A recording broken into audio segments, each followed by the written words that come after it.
Air Nah, kapan ini diciptakan? semua nih. Samudra kapan diciptakan? Wah, itu bentar. Itu jadinya bentar 5 tuh. Oh, Sabta.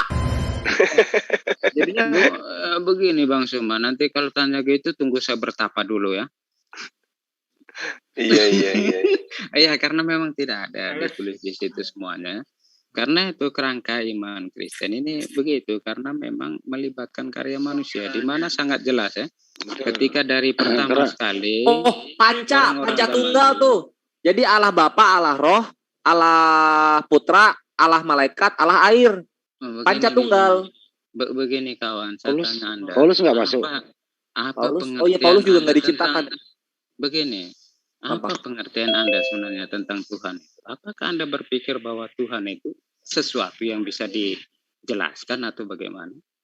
Coba saya tanya Anda. Sehingga Anda ke siapa nih, ke Gurunda atau ke gua? Ke Anda. Oh, ke gua. Oke. Takut Gurunda ini. Jadi gini, Tuhan itu bisa dijelaskan. Gimana kita tahu Tuhan menjelaskan dirinya? Dari firman-firmannya, di mana adanya. Aduh, begini. Begini. Iya. Saya tanya Anda begini. Pengertian Islam bahwa Allah, betul tidak? Allah itu tidak diserupakan apapun, betul? Iya, itu Asyura ayat itu Asyura. Bagaimana mungkin sesuatu yang tidak diserupakan apapun berfirman? Lah emang berfirman itu sifatnya siapa? Memang sifatnya siapa? Ya sifat Tuhan kan? Apa sifat Tuhan? Tuhan tidak diserupakan kok dia berfirman. Nah sekarang siapa lagi yang bisa berfirman? Bukan, saya tanya Anda. Apa yang tidak bisa diserupakan sesuatu bisa menyerupai manusia? Yang nggak bisa lah. Ya jelas. Oleh karena itu. Mustahil itu. Mustahil itu. Kalau dalam Islam itu ada sifat mustahil. Begini. Kalau lu kan bisa jadi manusia, maka kalau bisa jadi manusia, lu bisa jadi banyak. Oke, begini. Tapi pantas nggak gitu loh? Anda sendiri menolak kerangka iman Anda sendiri. Kenapa bisa menolak? Anda mengatakan bagaimana mungkin itu? Ya itulah dalam Islam itu ada sifat mustahil kayak gini contohnya ya. Tuhan itu maha kuasa. Maka dari itu mustahil Tuhan itu terbatas. Dulu. Kan gitu. Bukan, saya tanya dulu apa itu Tuhan sehingga kamu berpikir bahwa ini 1, 2, 3. Apakah kamu berpikir bahwa itu hal materi, hal fisik, apa bahkan mungkin itu menyerupai manusia sehingga dia harus berfirman? Ayat. Kalau misalnya ayatnya ada nih, ini apa namanya amit-amit ya. Ini ayatnya ada gitu katakan bahwa ya aku mirip dengan manusia, maka dengan kalau misalnya begitu kita mengimani, tapi kan nggak ada ayat begitu ya kami tidak mengimaninya. Kelar. Islam simple. Apa yang tertulis kami imani, apa yang tidak tertulis bidat. Ini coba ketika apalagi Anda sering mengatakan harus menggunakan akal sehat ya. Ketika dalam kerangka Anda bahwa Allah tidak disuruhkan saya jangan dibawa-bawa. Akal sehat itu Kasugi channelnya. Kalau gua Triun Slayer Comment Center ya promosi kan gitu Bro Yusuf. Burunda ini dong, ini udah mau matang banget Burunda. Ayo dong dikasih topping dulu. Ini temanya tentang Tuhan. Bukan. Ini apa nama kami dari tadi ini hanya coba untuk uji bagaimana kecepatan berpikir kritis saja. Gimana? Hanya untuk cepat berpikir kritis. Nggak bohong dia. Iya, temanya tentang Tuhan Burunda. Kabur aja. Tidak, saya tidak pernah coba mengungkapkan tema itu tidak ya. Tetapi saya dari tadi ini hanya coba untuk melayani. Saya coba bermain ini. Berpikir kritis secara cepat. Mantap kali nih temanya nih Ahi. Apa temanya? Saya nggak bisa mikir cepat ini. Tidak kan apa yang disuguhkan kan kita coba untuk bagaimana menepis apa yang coba diungkapkan itu kan. Sebenarnya tidak ada tema sentral, hanya ngomong-ngomong gitu aja. Ngomong apa? Gitu saja. Temanya ini aja Gurunda nih yang makasih nih. Kenapa ini Tritunggal cabang Melayu so penting padahal hukum Torah hanya untuk bangsa Israel? Wah, ini materinya Guru Zuma ini. Ulang bagaimana? Mau nggak? Gini Bro Yusuf nih. Kalau Bro Yusufnya, kalau Gurunda Zuma sama Bro Yusuf setuju itu juga ya. Kenapa Tritunggal cabang Melayu merasa so Cabang Melayu. penting. Padahal cabang Melayu lah Indonesia. Iya, ya kan Bro Yusuf Indonesia. Melayu ini. Cabang Malah kan Batam. untuk bangsa Israel. Wah, boleh. Cabang Batam. Terus. Nah, betul cabang. Nah, ya kan Torah kan untuk bangsa Israel. Oke, terus. Nah, kutuk hukum Torah ini berarti untuk membebaskan bangsa Israel. Terus. Nah, ini kenapa Tritunggal cabang Melayu merasa ikut dibebaskan juga? Kapan diwajibkan hukum Torahnya gitu loh? Kapan diwajibkan? Bingung saya. Temanya saja membingungkan saya. Ini aja kapan hukum Torah diwajibkan kepada Tritunggal cabang Melayu gitu lah. Tidak pernah ya Torah diwajibkan kepada Kekristenan. Suara Pak Yusuf, suara kencangkan suaranya Pak, kencangkan Pak. Oh ya, kebetulan nanti Bang Sumat. Tarik ikat pinggangnya Pak, tarik. Oke. Nah, kalau misalnya hukum Taurat itu tidak diperuntukkan untuk orang Kristen, sekarang Yesus itu datang untuk menjelaskan perjanjian lama atau Taurat, ataukah dia datang untuk menjelaskan perjanjian baru atau gospel? Begini, inti Yesus hadir ke dunia ini adalah menyampaikan bahwa Allah itu kasih, Allah itu pengampun. Itu inti. Bukan tentang apa ya? Nah, sekarang kalau Yesus itu tidak datang, apakah Allah itu tidak menjadi kasih? Jelas dia menjadi kasihnya. Sekarang kita lihat perjalanan tentang bagaimana cerita ini harus masuk kepada sejarah keselamatan. Jadi tetap aja kasih kan Allah itu meskipun Yesus tidak datang. Nah, bukan karena Yesus tidak datang, semua ini akhirnya direfleksikan dan dikatakan ini adalah perjanjian. Nah, kan tadi hasil refleksi. Bang Yusuf bilang inti kedatangan Yesus itu untuk mengajarkan kalau Allah itu Maha Kasih kan gitu ya? Iya. Nah, sekarang kalau Yesus itu tidak datang, apakah inti daripada kemahakasihan Allah itu tidak jadi? Begini, kalau masalah hal yang sudah nyata dan kita mengandaikan sesuatu yang lainnya di luar kemampuan saya. Ya, kalau itu kan pemahaman Bang Yusuf bahwa dia datang inti dari kemahakasihnya Allah kan gitu ya. Iya. Makanya dia mengutus Yesus. Bukan makanya tetapi semua ini berjalan mengalir begitu saja dan direfleksikan. Kehadiran Yesus ini akhirnya direfleksi. Ini adalah kehadiran Allah menyapa manusia ya. Nah, sekarang ketika dia hadir, apakah dia mengajarkan Taurat atau mengajarkan pola kekristenan? Itu dulu. Maksudnya Yesus mengajarkan apa? Yesus mengajarkan. Yesus ketika dia datang, dia mengajarkan, menteorikan, mempraktekkan hukum Taurat atau menteorikan, mempraktekkan ajaran Kristen. Iya, dua-duanya tidak bisa dikatakan gitu ya. Karena kok bisa gitu, Bang Yusuf? Ya begini, kalau saya mengatakan bahwa itu mengajarkan ajaran Kristen, memangnya Kristen itu sudah ada sebelum Yesus. Itu kan tidak. Dari pertanyaan itu mengandaikan bahwa Kristen ini ada sebelum Yesus. Sehingga mau mengatakan itu. Ketika membuat perbandingan seharusnya apakah dia mengajarkan tentang hukum Taurat atau dia mengajarkan tentang kasih.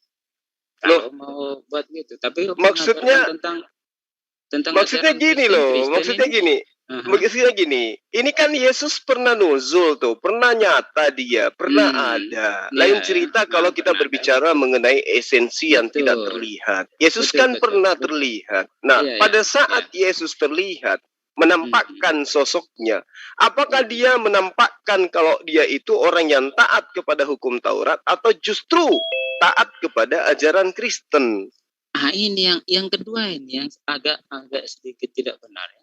Taat kepada ajaran Kristen. Kenapa bisa kayak gitu, Bang Yusuf? Tunggu dulu, saya jelaskan dulu. Antara hukum Taurat dan penjabaran pola di dalam kehidupan orang-orang yang menganutnya itu masih ada sampai hari ini. Dan ajaran Kristen dan pola apapun yang ada di dalamnya yang berkaitan dengan unsur-unsur kekristenan itu masih dianut oleh orang sampai hari ini.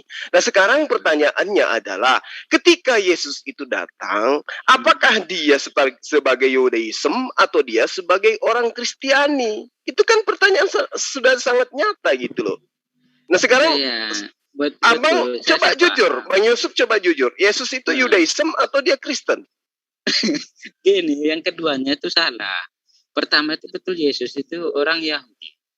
Nah, tapi keduanya itu berarti orang Yahudi dalam arti kata dia adalah praktisi Yudaism kan?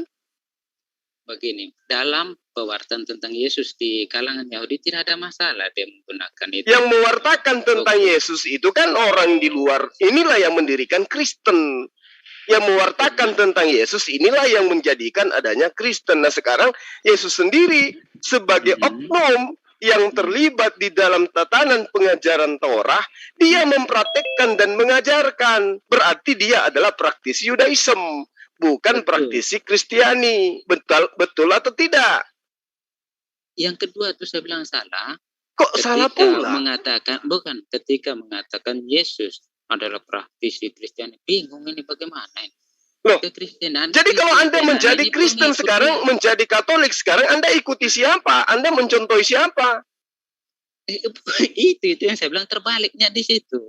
Loh, kok bisa terbalik? Tidak bisa begini, tidak bisa mengatakan Yesus itu praktisi Kristen. Bagaimana ini bingung? Loh, jadi Yesus itu datang untuk memberikan contoh, katanya, memberikan praktek seperti apa? Ketika ditanyai, kenapa Yesus berdoa? Oh, dia memberikan contoh kepada kami seperti apa kami berdoa. Doa Bapa kami yang ada di surga. Nah, sekarang kalau itu yang dijadikan sebagai acuan, berarti seharusnya orang-orang Kristen ini juga menjadi praktisi Yudaism, bukan menjadi pengajar atau penganut ajaran Kristiani. Karena ternyata Yesus yang telah mengatakan dengan tegas, jika engkau mengasihi aku, maka engkau akan mengikuti perintahku, bahkan engkau akan melakukan pekerjaanku. Karena apa yang aku kerjakan itu bukan dari diriku sendiri, tetapi apa yang diajarkan oleh Bapa untuk aku kerjakan. Demikian juga Yesus menerangkan, aku mengenal pengikutku. Mereka mendengarkan aku dan mengikuti aku. Berarti muridnya Yesus itu harus menjadi praktisi Yudaism, bukan menjadi praktisi Kristen. Ini yang saya bilang kedua, kembali lagi praktisi Kristen. Saya bingung dengan ini sebenarnya begini. Ketika menyatakan pernyataan pertama ini bahwa Yesus ini praktisi Yahudi atau Yesus ini mengajarkan sesuatu yang lain. Ini mungkin betul. Tetapi kalau menggunakan apakah Yesus ini praktisi Yahudi? Begini Bang Yusuf. Praktisi Bang Yusuf, kita ini kan sudah orang dewasa kita ini ya kan. Betul. Nah, Yesus itu kan mengajar, bahkan dia disebut sebagai guru. Benar ya? Nah, kemudian ini kan ada dua mata rantai yang berbeda antar Yudaism dengan Kristen. Kan gitu. Nah, muncul sosok yang kemudian dimuliakan oleh Kristen, oleh Islam. Ya, Islam dan Kristen memuliakan satu sosok yang sama dengan paradigma berpikir dan pemahaman yang berbeda. Meski ada segolongan Kristen yang mengaku Yesus bukan Isa, Isa bukan Yesus. Tapi ketika menyebut Injil, ketika menyebut Alkitab, boleh-boleh saja ngambil dari Al-Quran. Kan gitu ya. Nah, sekarang yang menjadi masalah adalah, maukah Bang Yusuf jujur kalau Yesus itu adalah praktisi Yudaism, bukan praktisi Kristen? Ini yang saya bilang kedua, praktisi Kristen ini salah. Sebutannya salah. Kok salah pula? Bukan itu salah, tapi betul bahwa Yesus ini Yahudi. Sekarang gini, tolong dijawab dengan jujur. Yudaism dengan Kristen sama nggak? Beda. Beda. Nah, sekarang Yesus itu duduk di mana? Yudaism atau Kristen? Yesus ini orang Yahudi, bagaimana dia dikatakan praktisi Kristen? Kristen adalah pengikut Kristus. Jadi salah. Berarti sekarang gini, tunggu dulu. Kalau Musa gimana? Kalau Musa praktisi mana? Yudaism atau praktisi Kristen? Ya jelas Yudais lah. Nah, sekarang pengikut Musa itu mempraktekkan ajaran Torah atau mempraktekkan ajaran Kristen? Kristen belum ada, bagaimana?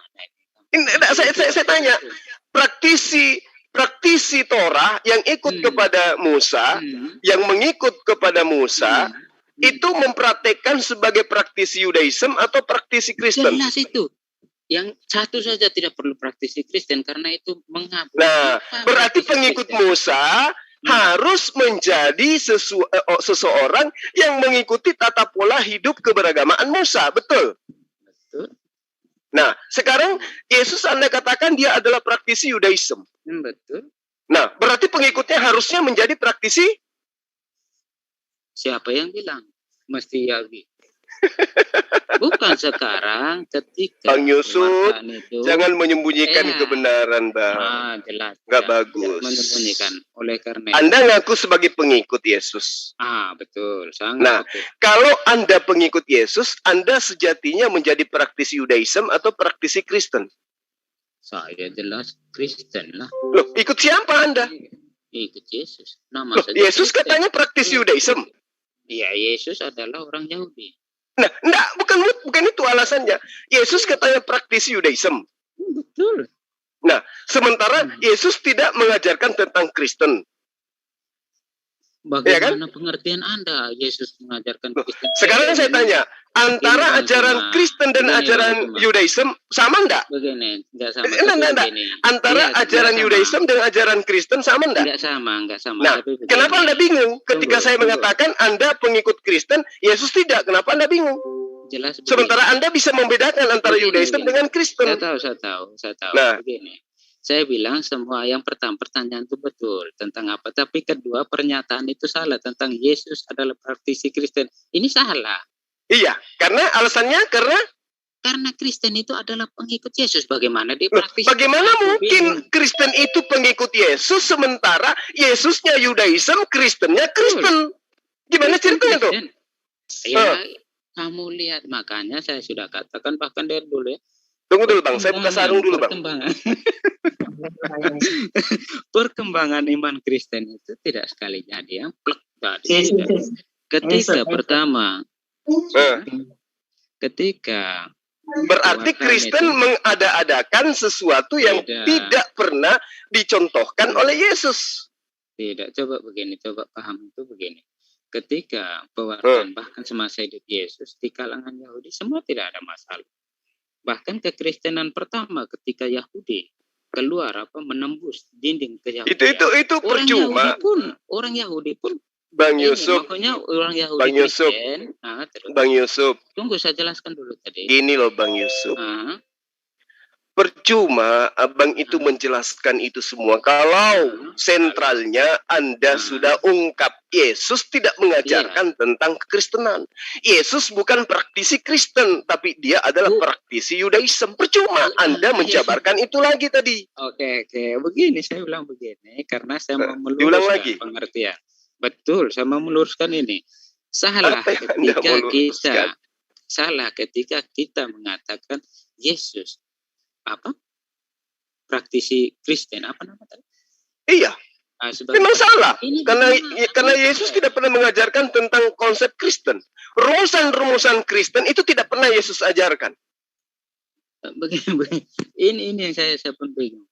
Kalau dalam pengertian bahwa kekristenan sebagai pengikut Yesus, Kristen itu artinya pengikut Kristus. Nah, bagaimana mungkin dia coba Anda jelaskan gini loh. Coba Anda jelaskan kepada saya. Apanya yang Yesus diikuti oleh Kristen? Apanya? Maksudnya apanya Yesus? Anda kan mengaku pengikut. Ya. Nah, sekarang yang Anda ikuti dari Yesus itu apanya? Yesus adalah penganut Torah. Dia praktisi Yudaism. Iya, yang mana ajaran Yesus yang Anda ikuti? Ajaran kasih. Ajaran kasih. Kasih di kiri, kasih di kanan. Maksudnya yang mana ini? Ya, yang mana ini ajaran kasih nih? Iya, kasih, bahkan kasih yang sempurna adalah kasih seorang. Nah, apakah kemudian sebagai praktisi Yudaism itu Yesus tidak mengajarkan kasih tuh? Karena mengajarkan. Ketika mengajarkan ajaran kasih, lalu kemudian ada pengikutnya yang notabene-nya mengaku penganut ajaran kasih, kenapa kemudian berbeda antara Yudaism dengan Kristen? Apakah Yudaism tidak mengajarkan kasih? begini, sebenarnya dari dulu itu sebenarnya satu ya, ketika Yahudi mengatakan kami sesat, ya bagaimana lagi? Ini fakta sejarah, bukan masalah kekristenan yang membuat sesuatu yang tidak. Begini Bang Yusuf. Mengatakan kami sekali lagi Bang Yusuf. Sekali lagi Bang Yusuf. Terus. Yesus itu kalau dia Tuhan, maka dia maha melihat. Dia maha mendengar. Dan sejatinya kalau dia betul-betul Tuhan, menurut konsep iman Anda, yang bisa menjelma menjadi apa saja. Kemudian dia datang saat sekarang, minta kopi bareng dengan saya. Lalu saya tanya, apakah Anda setuju kalau orang-orang Kristen yang miliaran ini menyembah Anda? Kira-kira menurut Anda jawaban Yesus apa? Saya jawab, ini kan hanya tentang pengandaian dengan kira-kira. Betul. Agama Anda kan agama pengandaian. Jangan bilang begitu. Anda. Nah sekarang kembali, Yesus mengajarkan Kristen atau Yudaism? Sekarang saya tanya, Yesus mengajarkan Kristen atau Yudaism? Mengajarkan kasih. Jangan kayak gitu dong. Yang ada sekarang yang mencuat di permukaan ini, Bang Yusuf tolong, Bang Yusuf tolong. Terus. Kehidupan kita di muka bumi ini hanya dibatasi oleh usia. Ya, betul. Sekarang saya tanya, Kristen itu ada, Yudaism itu ada, nyata di hadapan kita. Masing-masing agama ini memiliki rumusan-rumusan tentang konsep ketuhanan, tentang syariat, tentang hukum-hukum. Saya boleh mengatakan begini, Bang Yusuf. Oke. Ya. Bukan intinya. Dengar dulu. Orang Yahudi itu memiliki hukum-hukum syariat, tetapi tidak dijalankan. Orang Kristen tidak memiliki syariat, tetapi menjalankan sebuah syariat. Ngerti enggak maksud saya? Maksudnya apa yang Kristen tidak memiliki syariat? Maksudnya, orang Yahudi memiliki hukum-hukum, tetapi mereka tidak mengamalkan. Orang Kristen mengamalkan hukum-hukum, tapi tidak ada syariatnya. Ngerti enggak maksud saya? Tidak ada hukum-hukum. Ngerti enggak maksud saya? Tidak ngerti dia. Bagaimana? Saya ulang sekali lagi. Kalau tidak, saya usir dari sini. Betul ini Bang. Dengar. Orang Yahudi, orang Yahudi memiliki syariat, tetapi tidak dijalankan. Orang Kristen menjalankan hukum, tapi tidak memiliki syariat. Bukan, maksudnya tidak memiliki hukum begitu. Contoh. Kristen memiliki hukum, yaitu menyembah kepada Yesus. Tadi kamu bilang tidak memiliki hukum, tapi menjalankan hukum. Bagaimana ini? Orang ini memang perlu ditatar. Jadi gini, orang Kristen itu membuat hukum, tapi tidak ada syariat tertulis. Maksudnya? Sekarang ada nggak? Sekarang ada nggak di dalam kitab Anda tertulis untuk memerintahkan Anda menyembah kepada Yesus? Ada nggak? Aduh, tanya pula yang begini. Tentang hukum. Ini makanya saya bilang, Kristen itu tidak punya syariat, tetapi membuat hukum. Ya, begini. Saya bilang di dalam kekristenan, jangan Anda mengatakan bahwa kami tidak mempunyai hukum. Tidak ada hukum. Ada hukum Anda ada dalam hukum agama Anda ada, tapi Anda tidak ada syariatnya. Maksudnya tidak tertuang di dalam kitab Anda. Saya juga bingung. Memang susah jadi orang Kristen itu. Bang Yusuf, tidak. Sekarang Anda menyembah Yesus. Adakah perintah itu? Perintah menyembah dia? Iya. Bahkan di saya tanya. Ada nggak dalilnya perintah dari Yesus menyembah dirinya? Saya bilang keempat Injil ini mau mengatakan sembahlah Yesus sebagai Tuhan. Nggak ada ya? Bukan, saya tanya keempat Injil ini. Saya butuh jawaban. Ada nggak ajaran Yesus yang mengajarkan manusia untuk menyembah dirinya? Ada nggak?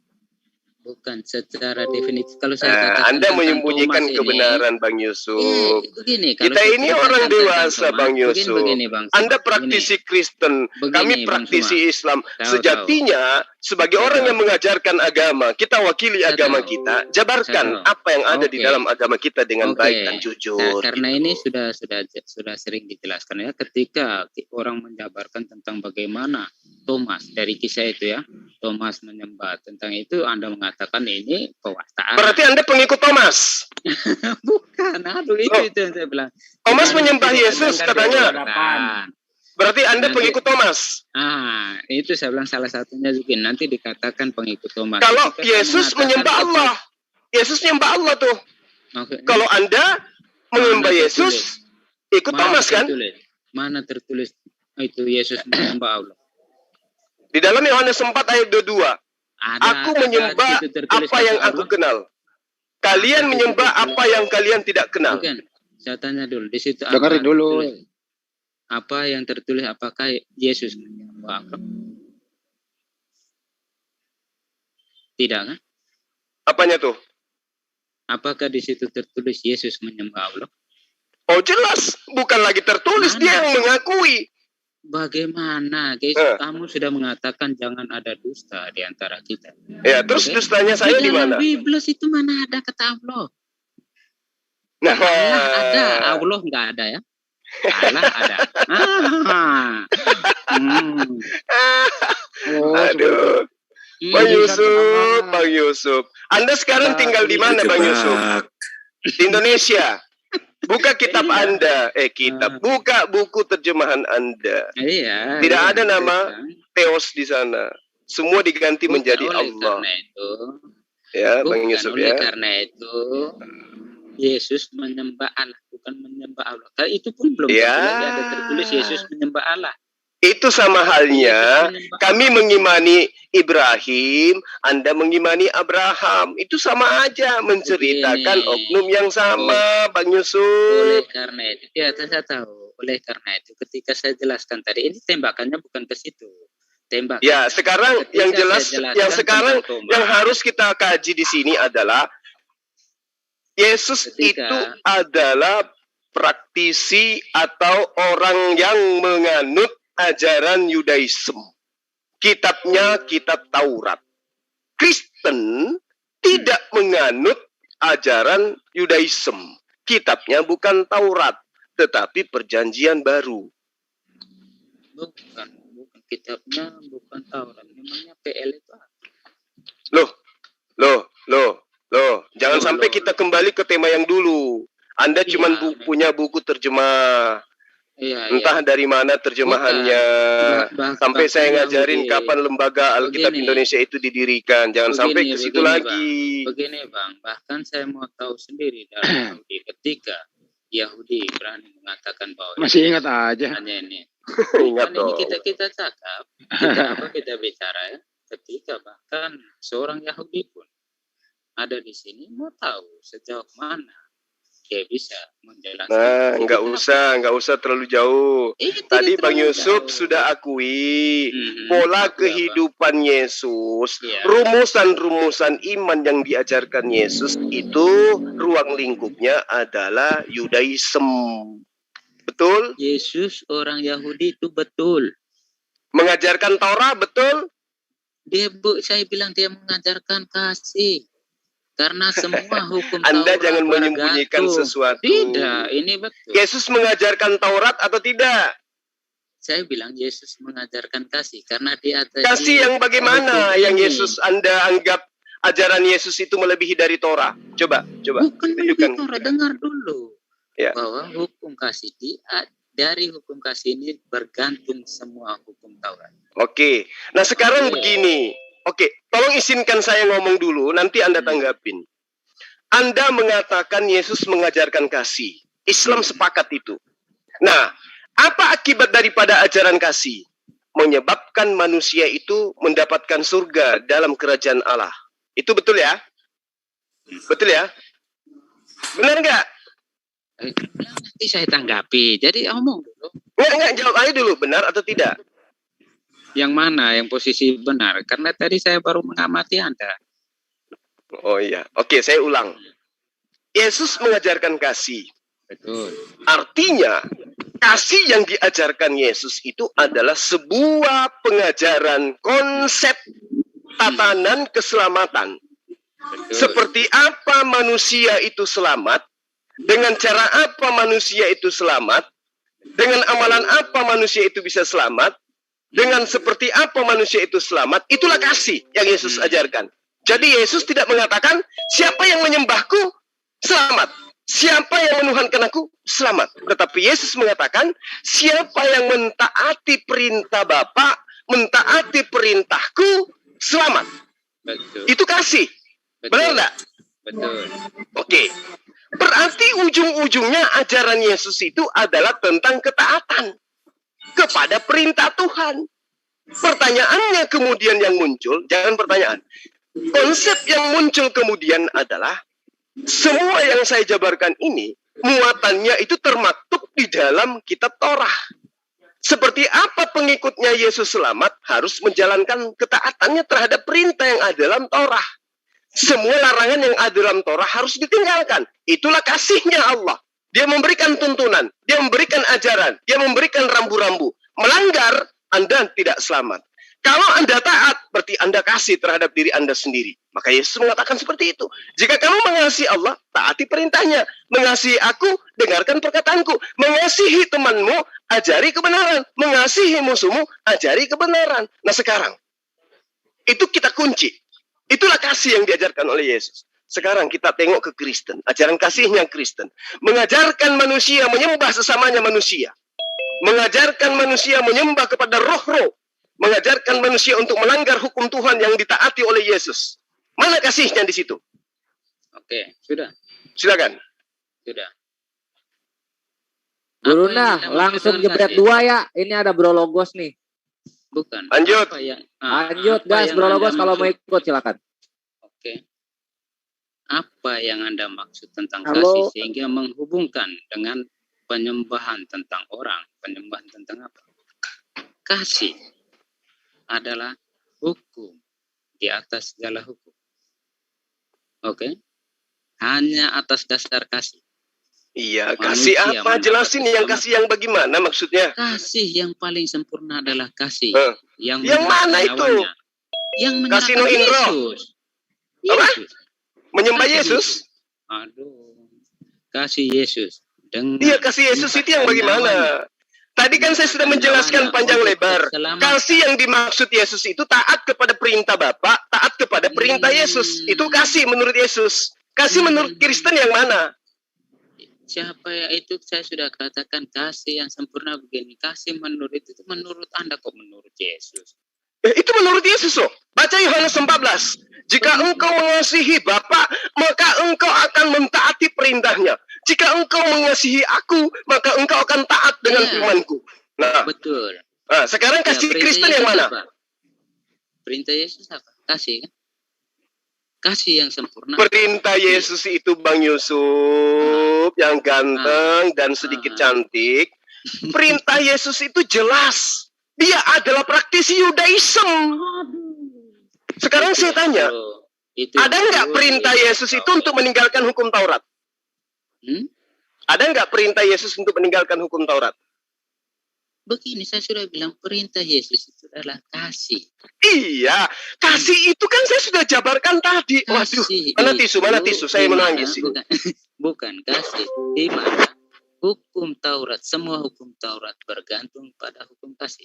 Karena hukum kasih itu Allah mengutus malaikat, Allah mengutus nabi, Allah mengutus rasul, Allah memberikan aturan main dalam kehidupan manusia. Wujud kasih daripada Tuhan. Dan Yesus jabarkan itu. Aku datang bukan atas kehendakku sendiri. Itu poinnya. Ketika orang yang datang bukan atas kehendaknya sendiri, apa yang dia lakukan? Mengajarkan tentang kasih. Apa kasih itu? Taat kepada perintah Tuhan. Nah sekarang yang saya tanya sama Anda, kasih menurut Kristen itu yang mana?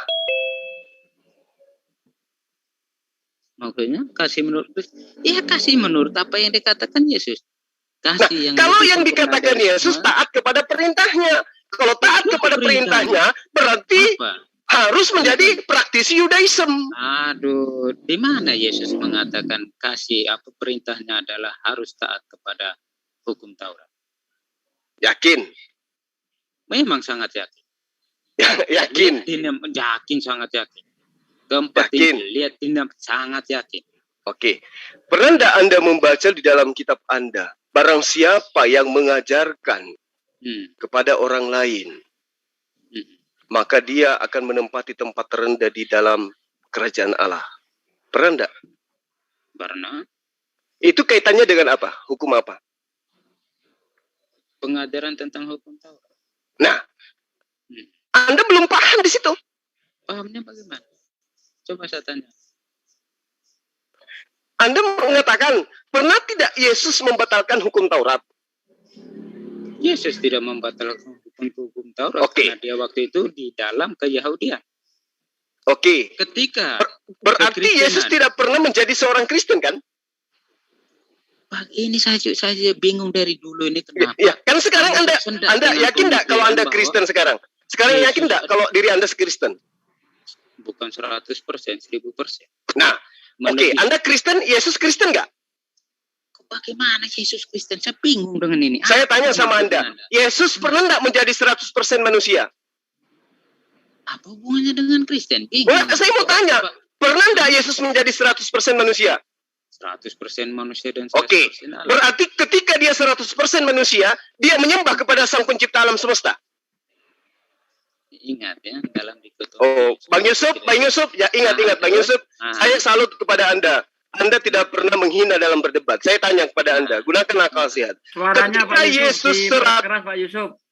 Ketika Yesus kedudukannya 100% manusia, apakah statusnya dia sebagai penyembah Sang Pencipta alam semesta? Begini Bang Sumaya, saya sudah katakan ketika bicara tentang Yesus, bahkan dalam iman kekristenan, dan ini adalah ajaran gereja resmi, tidak pernah melepaskan 100% manusia terlepas dari 100% Allahnya. Dikotomi ini tidak pernah dilepaskan. Sehingga ketika kita memilah-milah ini bagaimana saya mau menjawab? Ketika Yesus 100% manusia. Yesus 100% manusia dan 100% Allah. Ketika Yesus 100% manusia, apakah dia menyembah kepada Sang Pencipta alam semesta? Dia istilah di sini dalam hal doa atau apa ini komunikasi. Ya, di dalam kekristenan jangan Anda berpikir bahwa apa yang Bang Yusuf, berarti menyembah. Bang Yusuf, tadi Anda mengaku Yesus itu praktisi Yudaisme. Betul. Berarti dia adalah hamba Tuhan yang mentaati perintah hukum Taurat, betul? Siapa yang bilang? Berarti dia bukan praktisi Yudaisme. Dia orang Yahudi. Saya tidak tanya itu. Dia praktisi Yudaisme? Iya, orang Yahudi sudah jelas. Berarti dia menyembah kepada Allah, menyembah kepada Hasem? Begini, tentang masalah itu menyembah. Atau Anda ingin mengatakan Yesus itu ateis? Begini. Tidak menyembah kepada Tuhan? Begini, coba Anda pikir, coba periksa bahkan di dalam semua Injil, apakah pernah satu kali mengatakan Yesus di sana, tidak, di situ akan jelas dikatakan paling Yesus berdoa, Yesus ini tidak pernah dikatakan. Ketika dia berdoa, itu berdoa kepada siapa? Pada Bapa, komunikasi ya, itu dia. Berarti dia bertuhan. Iya, komunikasinya dengan Bapa. Oke. Berarti dia bertuhan. Nah, ketika dia bertuhan, ketika dia bertuhan, Bang Yusuf, posisinya sebagai Kristen atau sebagai Yudaisme? Ini lagi bingung nih. Anda pasti bingung. Bukan. Anda pasti bingung. Karena Yesus itu adalah Yudaisme. Bukan Kristen. Sementara Anda adalah Kristen dan Anda mengaku pengikutnya. Jadi nggak nyambung di situ. Begini Bang Suma, coba mengerti ini bahwa tidak ada hubungannya bahwa Yesus itu Kristen. Bingung ini jadi apa ini maksudnya? Yesus katanya Anda pengikut. Contoh Bang Yusuf. Maaf Bang Yusuf, bukan saya mau menggurui Bang Yusuf. Kita disaksikan oleh ribuan manusia. Kami sebagai pengikut Rasulullah Muhammad Sallallahu Alaihi Wasallam. Sejatinya kami sebagai pengikut, apa yang dilakukan oleh Rasul kami dan diperintahkan oleh beliau, itu kami ikuti. Itu baru disebut pengikut. Kalau dia Hinduisme, lalu kemudian kami Islam, berarti kami bukan pengikut. Meskipun kami mengatakan dia orang India. Jadi ajaran amalan-amalan agamanya ya sebagaimana orang India. Tetapi kami Islam pengikut dia. tapi kami bukan Hinduisme. Itu keliru. Sama yang Anda pertontonkan sekarang. Ketika ditanya, Yesus itu Yudaism atau Kristen? Anda katakan Yudaism. Dia praktisi Yudaism. Berarti taat kepada perjanjian baru atau perjanjian lama? Anda katakan perjanjian lama.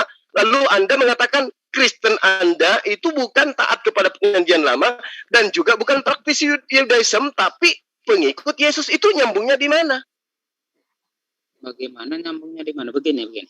Ketika Anda mengatakan analoginya pun agak sedikit tidak tepat. Minum kopi campur masako, Bang Yusuf. Iya. Cocok itu. Masako. Ketika Bang Handi, kesian muridnya itu Bang Handi. Mau nangis saya. Alamak. Begini.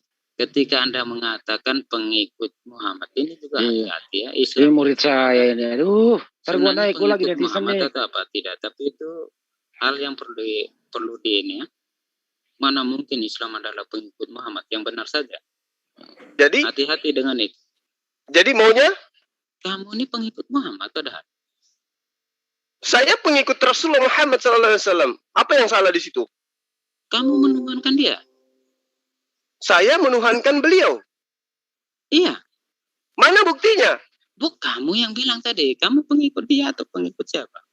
Loh, jadi kalau pengikut itu penyembah gitu? Begini, bukan berarti penyembah. Maksudnya begini. Tadi Anda menuduh saya menuhankan Rasulullah Muhammad SAW. Iya. Apa dasarnya? Ketika kamu mengatakan kami pengikut Muhammad. Loh, pengikut Prabowo, apakah itu penyembah Prabowo? Jangan berpikir pengikut artinya apa? Bukan begitu, bukan artinya bahwa ketika kamu mengikuti ini berarti bahwa ada di situ Muhammad. Bang Yusuf, ini saya sedang asal kampak persiapan untuk sunat Bang Yusuf. Masako. Tapi begini ya, tentang apa? Tentang hal yang ini yang dari dulu saya dengar. Saudara Andi, suaranya hilang suaranya. Ya begini, Yesus ini jangan pernahlah dikatakan. Keraskan dikit Pak Yusuf, suaranya Pak Yusuf. Sudah. Kerasin dong. Sudah habis. Yusuf kerasin deh Yusuf. Halo. Ya. Begini sudah. Sudah keras belum? Sudah. Ya, keras tapi nanti lemas lagi. Bukan karena mungkin ini. Begini tentang Yesus itu sendiri, ya jangan membingungkan dengan bertanya bahwa apakah Yesus itu pengikut Kristen? Yesus itu praktisi Kristen. Bingung orang Kristen. Hanya apa maksudnya ini? Sedangkan Kristen itu sendiri adalah pengikut Yesus. Bagaimana? Loh, ini yang jadi masalah. Ini yang harus diluruskan. Kristen itu bukan pengikut Yesus, meski Anda mendefinisikan Kristen itu pengikut Yesus. Tapi fakta di lapangan Anda adalah vikar Kristus, anti Kristus Anda itu. Kasihan ya. Lo kok kasihan? Lo kok kasihan?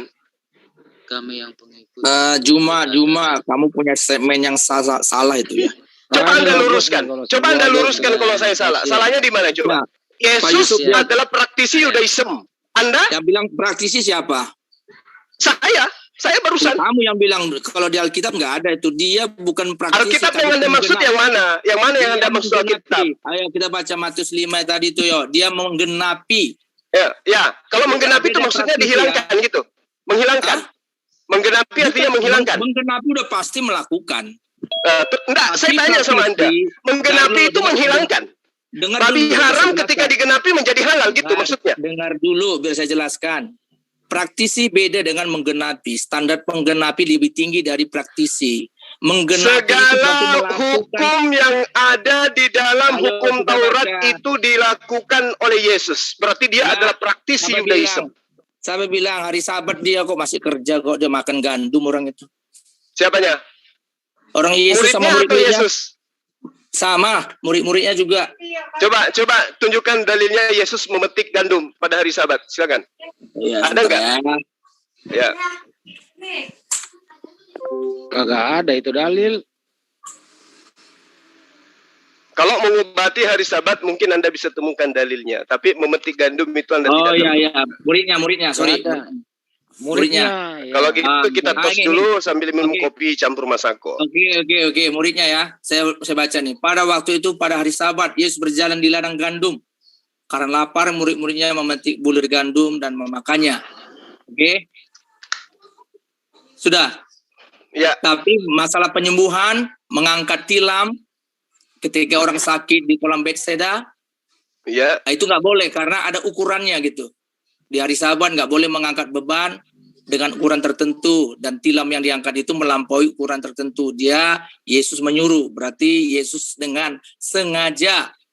Dan Yesus berkata, aku anak manusia Tuhan atas hari Sabat. Artinya hari Sabat itu yang taat kepada Yesus, bukan Yesus yang taat kepada hari Sabat. Oh gitu.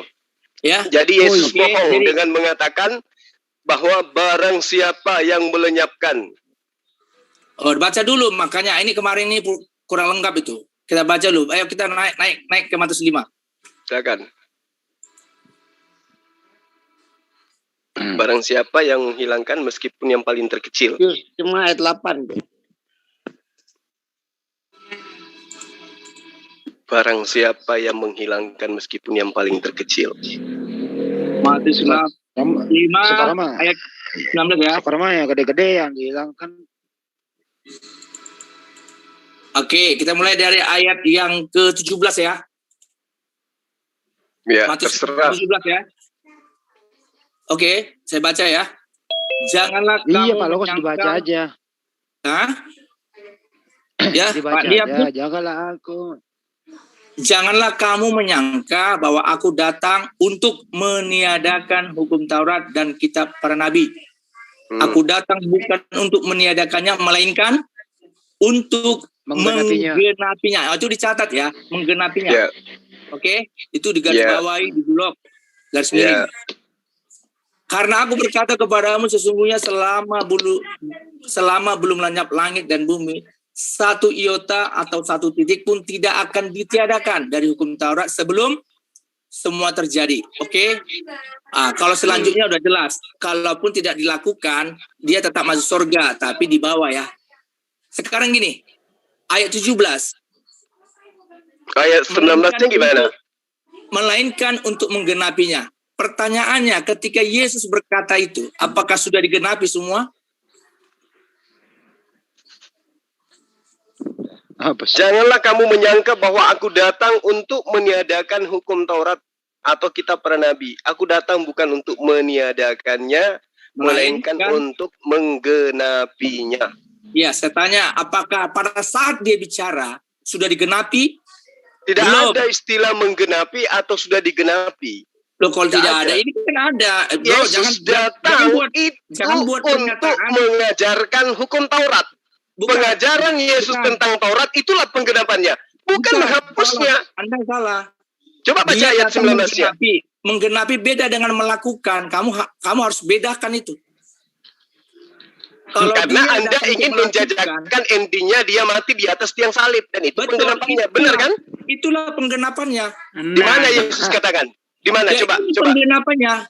Coba tunjukkan di mana pengakuan Yesus kalau itu ada penggenapannya mati di atas tiang salib. Tunjuk. Sebentar, kita cek.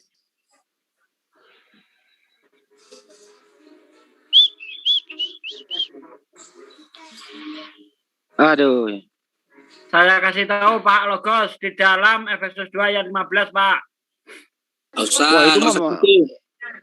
Itu mau mematikan itu. Nah iya, misalnya gini. Untuk melenyapkan hukum Taurat. Yang sebentar. Pak Sugi sebentar. Oke. Ini ayatnya. Kisah ini ketika di Taman Getsemani, ketika tentara Romawi datang mau menangkap dia. Saya baca ya. Di dalam Matius 26 ayat 53. Atau kau sangka bahwa aku tidak dapat berseru kepada Bapakku supaya ia segera mengirim lebih dari 12 pasukan malaikat membantu aku? Jika begitu, bagaimanakah akan digenapi yang tertulis dalam kitab suci yang mengatakan bahwa harus terjadi demikian? Apa? Penyalipan Yesus. Karena cerita ini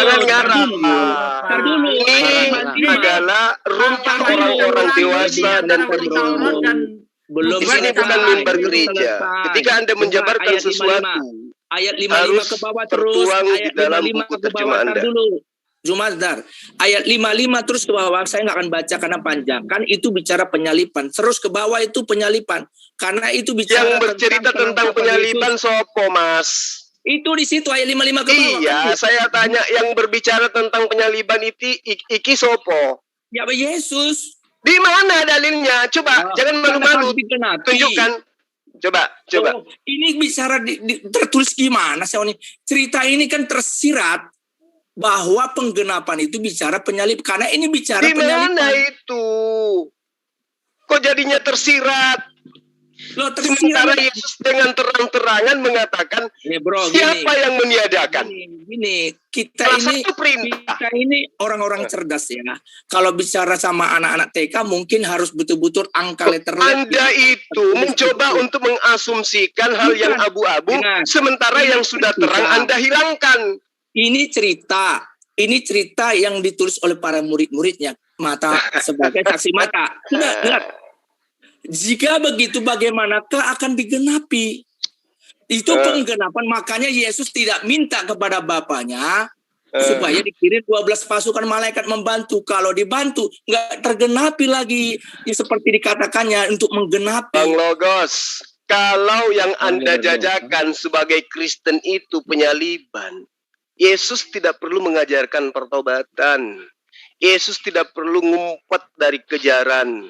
Yesus tidak perlu mengajarkan yang lain-lain. Mumpetkan ini nggak mumpet nih, 53. Apa kau pikir aku nggak bisa menyelamatkan diri? Tapi yang mana ajaran Yesus tentang penyaliban itu aja dulu intinya. Mana coba? Perkataannya. Iya, tunjukkan akan disalibkan dan akan bangkit pada hari ketiga. Setiap Injil Matius, Lukas mengatakan, Markus 3 kali Yesus berkata seperti itu. Mana? 4 kali disalibkan dan bangkit 4 kali dia mengatakan 4 kali dia mengatakan tentang penderitaan, bahwa dia nanti akan disalib, mati, diserahkan kepada orang jahat. Tambah lagi satu nih. Di mana itu? Waduh, banyak nih, 4 kali. Tunjuk aja dulu dalilnya, jangan bilang banyak, saya butuh data. Oke, gampang. Oke, silakan. Siapkan dulu Pak Yusuf itu kolam baptis itu. Kita baptis itu Pak apa nih? Pak Zuma nih. Oke. Pak Rema, Yesus aja nggak pernah membaptis 1 ekor nyamuk pun, apalagi manusia loh. Begini. Ini Bang Zuma ya, yang dari tadi saya lihat membetulkan yang saya katakan ketika nanti dikatakan. Saya heran ini orang ini. Kata pewarta. Yesus itu praktis Yudaism loh. Dia taat Taurat. Ya iyalah. Kalian itu menjajakan ajaran dari mana ini? Salib. Anda jujur dulu dong kayak Bang Yusuf bahwa Yesus itu taat Taurat. Taat atau tidak? Taurat ngapain? Loh, kok taat Taurat dia? Ngapain dia melanggar hukum Taurat hari Sabat? Nah, itu dia. Itu kan posisinya dia sebagai nabi kan? Sebagai utusan. Dan justru Anda mengatakan dia adalah Tuhan bagi hari Sabat. Anda sendiri mengakui. Nah, sekarang, apakah Anda juga adalah Tuhan bagi... Kita lari ke sana dulu, bicara penggenapan dulu kita. Penggenapan apanya? Apa yang digenapi oleh Yesus? Penggenapan Yesus terhadap hukum Taurat, mengajak Bani Israel kembali kepada hukum Taurat yang adalah perjanjian baru Allah antara Bani Israel. Itu penggenapannya. Bukan malah menjadi Kristen. Bicara penyalipan Yesus. Ini bicara penyalipan Yesus Matius 17 ayat 22 dulu.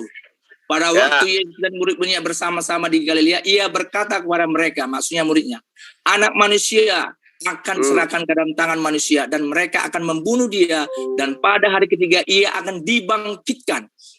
Itu dalam Injil Matius saja ada 3 kali Yesus berkata seperti itu. Dan itu adalah dusta. Dan itu adalah bohong. Yang bilang bohong siapa? Saya barusan. Yang bilang bohong itu Jibril. Mau bukti? Mau saya buktikan?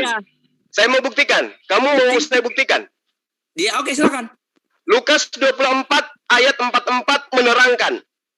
Yesus berkata kepada mereka, inilah perkataanku yang kukatakan kepadamu ketika aku masih bersama-sama dengan kamu, yakni bahwa harus digenapi semua yang tertulis tentang aku dalam kitab Taurat Musa dan kitab Mazmur.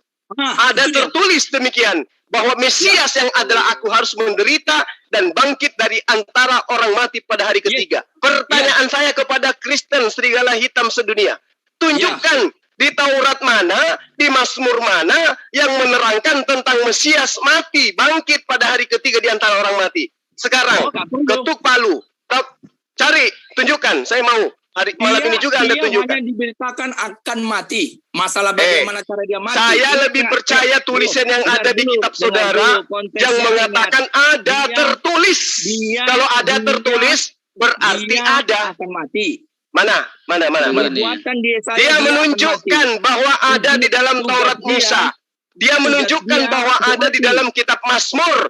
Kalau tidak ada di kitab Taurat, tidak ada di kitab Mazmur tentang tertulisnya bahwa Mesias bangkit pada hari ketiga di antara orang mati, berarti Lukas, Markus, Matius, Yohanes, Petrus, Anus, Septus, semua pendusta. Penggenapan Yesus itu untuk mati, bro. Sebentar Pak Yusuf, Pak Yusuf sebentar. Penggenapan Yesus untuk mati dan untuk bangkit itu prioritas Bapa. Anda ngarang. Ada tertulis demikian kata Yesus. Apa yang tertulis? Akan kematiannya. Akan bangkit pada hari ketiga di antara orang mati. Tertulis di Taurat, tertulis di Mazmur. Mana buktinya? Tertulis di kitab mana di Mazmur, di Taurat? Sebentar, gini, tenang dulu Pak Juma, biar saya jelaskan. Oh, saya tenang. Anda yang tidak tenang, karena Anda tidak mampu menunjukkan tertulis di mana itu. Makanya saya bilang ada tertulis. Di mana tertulis? Dengar dulu. Tertulis tentang dia itu kematiannya. Karena itu tugas dia biarkan mati. Selesai. Oke. Kalau masalah cari kematiannya. Halo. Ya, cari. Coba Anda cari yang tertulis kematiannya di Mazmur itu sama di Taurat. Coba cari kematiannya. Pada hari ketiga di antara orang mati. Tertulis di mana itu? Gini. Bukan sedikit kalau saya bisa lihat. Kalau ada tertulis seperti apa yang dikatakan Yesus di dalam Lukas 24 ayat 46 bahwa Mesias harus menderita, mati dan bangkit pada hari ketiga dari antara orang mati, saya siap dibaptis. Begini. Ini kalau saya lompat dari Monas ke bawah. Oke, begini. Ya, ini kalau ada bisa didapat. Kalau saya ada tertulis seperti itu, saya ikhlas jadi menantunya Bang Yusuf. Percaya deh. Begini, Bang Suma. Satu, tentang penyaliban di dalam Taurat, lihat itu ular tembaga. Ya. Itu satu. Tentang itu di Taurat. Itu betul. Itu pandangan teologis ya, pandangan teologis yang tentang itu. Tentang 3 hari 3 malam dikatakan itu. Tahu ya, saya tahu. Ini bahas Lukas. Saya tahu ketika Lukas mengatakan itu, saya bilang yang tertulis di dalam Taurat itu ya salah satunya. Contoh ya tentang ular tembaga itu yang ditinggikan, itu maksudnya. Yang siapa yang melihat ditinggikan, itu akan selamat. Ini bangkit di hari ketiga. Tertulis aja nggak paham sepertinya. Hari ketiga. Iya, ini yang mau dikatakan. Tanda Yunus, hari ketiga. Ya memang di Yunus itu dikatakan 3 hari 3 malam, tetapi lu bunuh diri lu yang dikatakan Yunus hidup loh. Yesus mati. Maksudnya apa yang dikatakan Yunus dalam perut ikan itu? Ini orang benar-benar tanda itu yang dikatakan itu. Dalam Mazmur sendiri bisa dilihat apa seruan ketika Yesus disalib yang coba diungkapkan itu ya.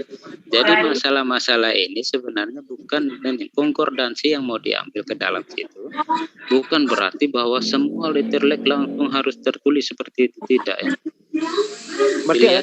Berarti Lukas bohong dong. Bukan bohong. Dalam pengertian ini. Orang ketemu ayatnya. Sama nih saya kasih contoh itu nih, yang dia katakan. Sebentar. Dengerin dulu. Saya Handi. Mengatakan bahwa di jalan di Pangeran Petarani ada kampus Universitas Makassar di bawah layang. Pas dicek nggak ada. Saya bohong. Begini kan ketika ditulis begitu. Iya betul. Bang Yusuf, sorry Bang Yusuf, saya bukannya mau menyepelekan pengetahuan Anda. Tapi saya ingin supaya kita itu jujur terhadap kebenaran. Ketika iblis mengatakan pada saat mencobai Yesus, dia katakan gini, ada tertulis, jika benar engkau adalah anak Allah, ada tertulis bahwa Allah akan mengirimkan malaikat-malaikatnya untuk menantang engkau di tangannya agar kakimu tidak terantuk kepada batu. Dan betul-betul tertulis, berarti iblis tidak bohong. Tapi giliran Yesus yang berkata, ada tertulis di Mazmur, di Torah, coba. Ternyata tidak ada. Berarti iblis lebih jujur daripada Yesus. Yang tadi saya sebutkan Torah itu bukan. Bukan yang saya sebutkan tentang ular tembaga itu bukan. Nggak ada hubungannya ular tembaga dengan ular beleng-beleng, baga-baga, itu tidak ada hubungannya dengan itu. Oh, itu makanya pembelajaran konkordansinya ke situ. Nggak ada hubungannya. Orang menatap ular tembaga sembuh. Nggak ada kaitannya dengan itu. Ya. Itu pengertian ditinggikan. Oh, itu yang asumsi. Bukan asumsi. Bagaimana ceritanya Yesus mengatakan ada gado-gado, terus kemudian Anda tunjukkan onde-onde? Mana nyambung? Orang berilmu itu nggak bisa kayak gitu. Pak Zuma, saya bilang, bentar Pak Yusuf, bentar. Begini, nubuatan tentang Yesus, dia menggenapi, dia sampai mati. Ketika itu kisah yang baru. Maksudnya apa menggenapi itu menurut Anda? Menggenapi itu adalah mengembalikan Bani Israel kepada hukum perjanjian baru Allah, yaitu hukum Taurat. Datang Kristen, yang dimaksud penggenapan itu adalah Yesus disembeli. Itu nyambungnya di mana coba? Dia harus mati. Di situ, ketika dia mati, makanya Yesus berkata, sudah selesai. Urusan kebangkitan itu kita yang itu baru. Menurut versi kalian. Yesus itu Bang Logos, Yesus itu tidak mengajarkan kitab Anda. Ingat, Yesus tidak mengajarkan kitab Anda. Yesus mengajarkan kitab Taurat. Itu poinnya. Kemudian kitab Anda itu adalah kesaksian orang-orang yang menceritakan tentang Yesus, ajaran Yesus, dan apa yang Yesus lakukan. Tidak ada bukti keotentikan pengabaran mereka itu benar. Waduh, nanti repot bro, nanti keluarmu nanti begitu. Oh, silakan aja.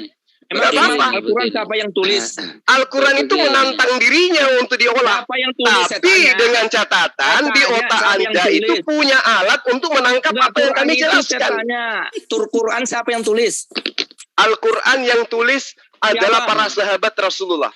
Para sahabat kan ini langsung rasul-rasulnya dipilihnya langsung saksi mata. Nenek Kiper, kapan dia ketemu dengan Lukas?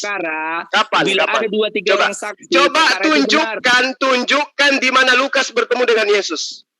1, 2, 3, 4, 5, 6, 7, 8, 9. Dengar, kalau salah satu daripada penulis kitabmu itu bohong, maka semua yang lain itu diragukan. Matius dan itu poin. Itu poin.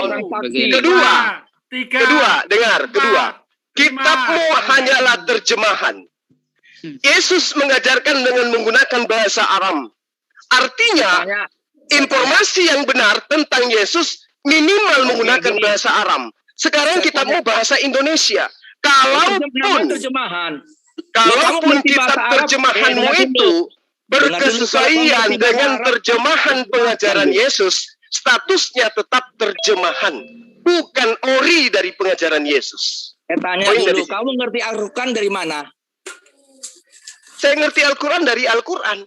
Iya, kok bisa ngerti kau bahasa di dalam pesan-pesannya, kok bisa tahu?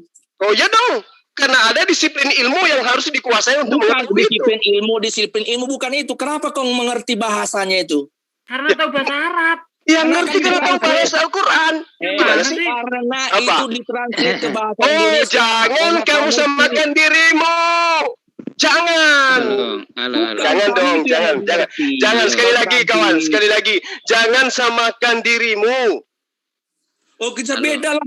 Gimana? Oh iya, makanya jangan samakan dirimu. Dirimu adalah umat terjemahan. Kalau kami tidak ditranslate ke bahasa Indonesia, nggak akan ngerti kalian semua. Siapa bilang? Kata siapa? Kata siapa? Justru karena diartikan kan, maka ngerti kalian pesan-pesannya. Oh, siapa bilang? Nah, sekarang gini. Sekarang begini. Kalaupun orang Islam itu hanya mengetahui Al-Quran lewat terjemah, ini standar paling rendah. Ini standar paling rendah. Kalau umat Islam itu mengetahui Al-Quran melalui terjemah, minimal ketika terjemah itu salah, ada yang menjadi unsur penilainya. Apa itu? Original teksnya. Nah, sekarang kalau terjemahanmu salah, apa yang menjadi unsur penilainya? Bahwa itu benar atau salah? Yang mana salah? Apa? Yang salah mana? Nggak ada, pasrah. Nggak ada yang salah, karena tidak ada original teksnya sebagai tolak ukurnya. Ngerti? Begini Bang Suma. Ngerti nggak? Kita punya nih. Sebentar Pak Yusuf. Iya, saya tahu. Begini, bagaimana Anda bisa mengatakan terjemah salah sementara tolak ukurnya nggak ada? Ada ini. Begini Bang Suma. Kita semua punya akar apa? Gantian aja biar akar katanya, pengucapannya gimana ada. Ya kok ketawa? Saya serius. Mana? Sejak kapan ada di dunia ini ada original teks Bible dalam bahasa Aramaik disandingkan dengan bahasa Indonesia? Sejak kapan? Ya justru itu yang saya tanya. Makanya hidup jangan di padang gurun. Ini pada begini Bang Suma. Bang Roma, Bang Rama, begini Bang Logo. Saya sedikit dengan Bang Suma ya. Bang Roma pula. Begini, ketika Anda mengatakan diminum kopinya lagi, Bang Logos, kopi campur masako. Begini Bang Suma. Beres, cuma kalau debat yang logis jangan kayak anak TK gitu loh. Iya, begini. Ketika mengatakan original text. Original text. Iya. Bentar dulu. Original text. Apakah memang ada original text? Oh, ada. Mana? Original text Al-Quran itu bahasa Arab. Mana? Apa itu original? Nah, yang kamu lihat Al-Quran itu bahasa apa? Bukan, original text itu artinya apa?